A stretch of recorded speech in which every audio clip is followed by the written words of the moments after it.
বাজার থেকে আনা হয়েছিল চিংড়ি মাছ। চিংড়ি মাছটা আজ খাবো কাল খাবো করে না আর খাওয়াই হচ্ছিল না। তারপরে ভাবলাম যে না, আজকে তো এটাকে রান্না করতেই হবে। নিয়ে আসলাম ছাদে। সাথে এনেছি একটা কলা পাতা। ছাদটাকে ভালো করে পরিষ্কার করে দিচ্ছি, কারণ চিংড়ি মাছটা ছাড়ানো হয়ে গেছে। চিংড়ি মাছটা ঘরে এনে নুন হলুদ আর একটুখানি আটা মাখিয়ে নিলাম, যাতে ভাজার সময় কোনো অসুবিধা না হয়। আর এবার লাল লাল করে ভেজে চিংড়ি মাছটা তুলে নিলাম। একেবারে লাল নয়, যতটা ভাজা ততটাই। এবার দেখো, গোটা গরম মশলা তেজপাতা জিরে ফোড়ন দিয়ে পেঁয়াজটাকে দিয়ে দিলাম, দিয়ে দিচ্ছি টমেটো কুচি। আর এবার দিলাম আদা লঙ্কা সমস্ত কিছু পেস্ট। এর মধ্যে কিন্তু আদা লঙ্কা রসুন সব রয়েছে।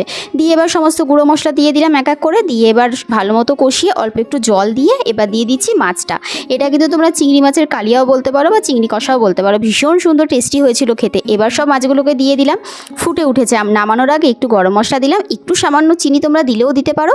আর এবার দিয়ে দিচ্ছি একটুখানি ঘি। ব্যাস রেডি। গরম ভাতে একদম জমে যাবে। দারুণ হয়েছিল কিন্তু খেতে। তোমাদের কেমন লাগলো জানিয়ে সাবস্ক্রাইব করে দিও অবশ্যই। টাটা।